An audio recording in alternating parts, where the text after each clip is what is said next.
എല്ലാവർക്കും നമസ്കാരം. നമ്മളിന്ന് ബൃഹജ്ജാതക പദ്ധതി വ്യാഖ്യാതാവ് ബ്രഹ്മശ്രീ പുലിയൂർ PS പുരുഷോത്തമൻ നമ്പൂതിരി അവരുടെയാണ് ഈ ടെക്സ്റ്റ്.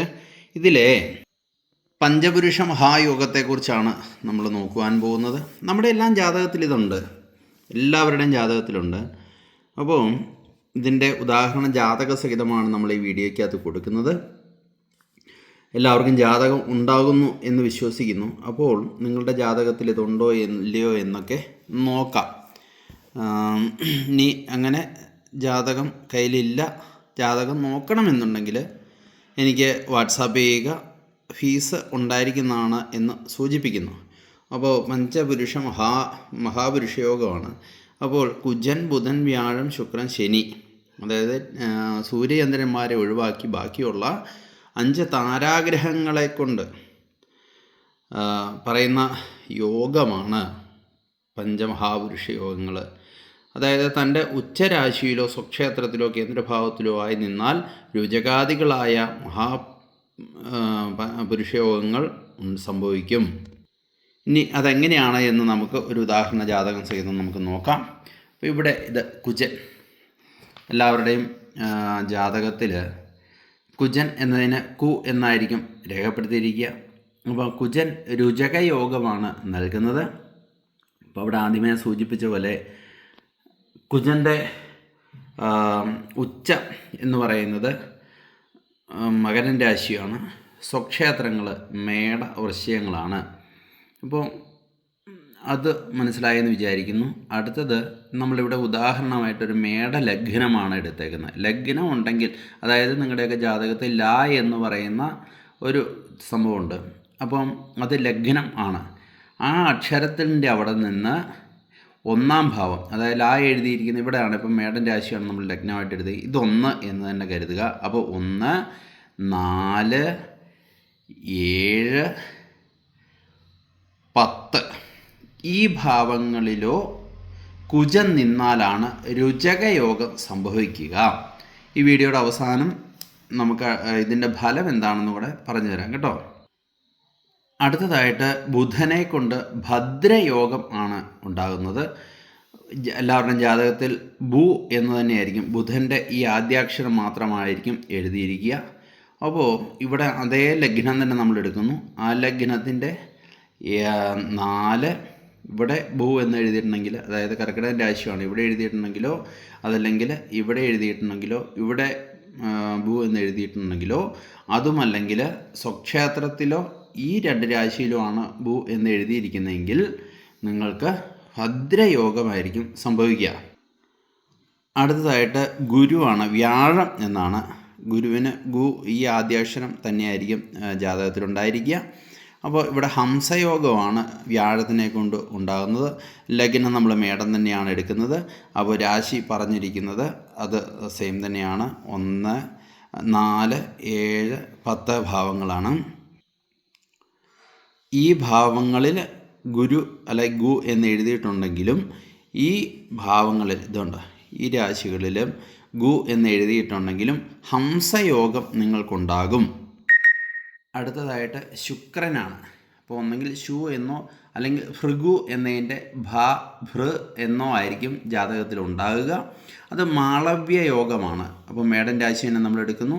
അതേ 4, 7, 10 ഭാവങ്ങളിൽ ഭൃഗു അല്ലെങ്കിൽ ശുക്രൻ അതിൻ്റെ ഈ അക്ഷരം മാത്രം ഉണ്ടെങ്കിൽ നിങ്ങൾക്ക് മാളവ്യ യോഗമുണ്ട്.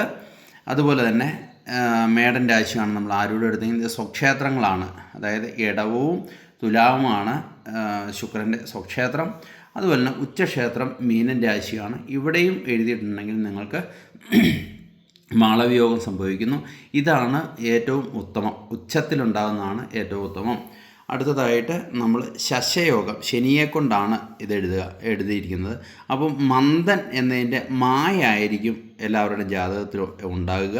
അപ്പോൾ ആ മന്ദൻ ആദ്യം പറഞ്ഞ പോലെ 1, 4, 7, 10 ഭാവങ്ങളിൽ വന്നാൽ, അതായത് മേടൻ രാശിയാണ് നിങ്ങളുടെ ലഗ്നം ഉള്ളത്, ഈ ഭാവങ്ങളിൽ വന്നു കഴിഞ്ഞാൽ നിങ്ങൾക്ക് ശശയോഗം ഉണ്ടാകും.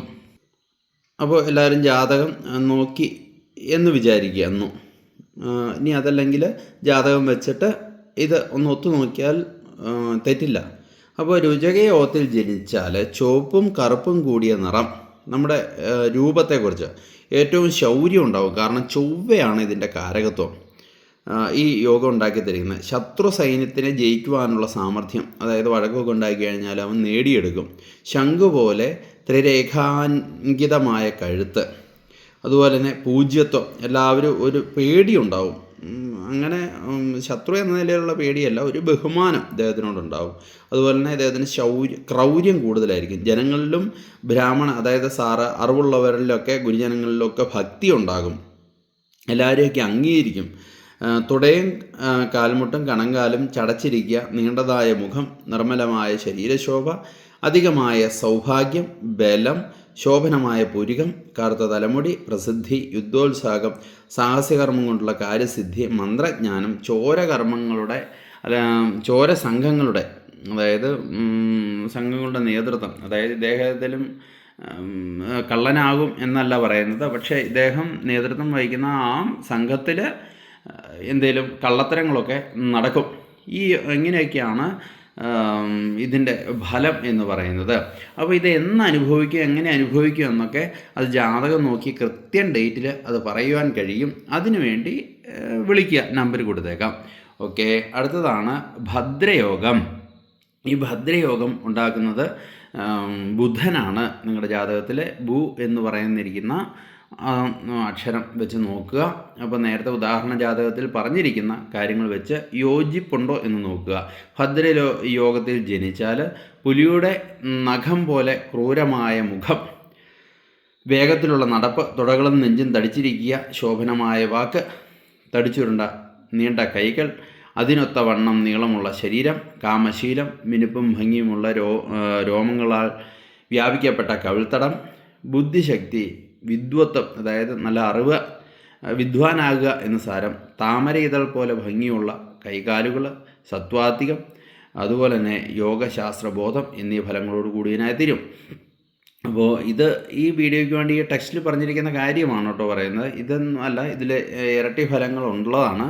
അതൊക്കെ ജാതകം നോക്കിയാലേ പറയാൻ പറ്റുള്ളൂ. ഇനി അടുത്തതാണ് ഹംസയോഗം.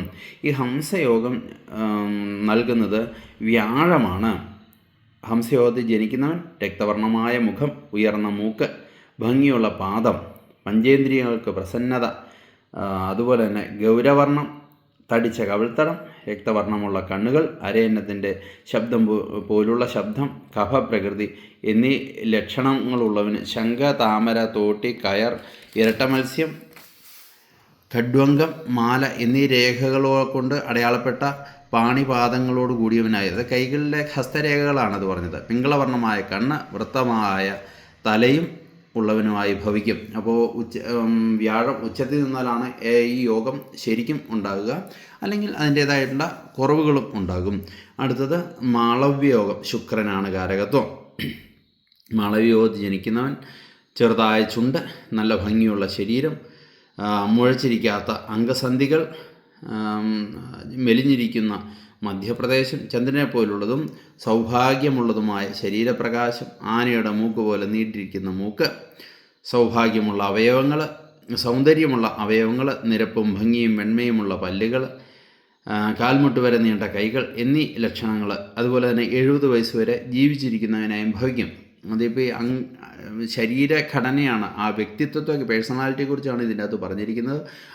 അപ്പോൾ എന്തൊക്കെ യോഗങ്ങൾ അല്ലെങ്കിൽ എന്തൊക്കെ ഫലങ്ങൾ ആ സമയത്ത് ഉണ്ടാകും എന്നതൊക്കെ ജാതകത്തിൽ അറിയാൻ പറ്റുള്ളൂ.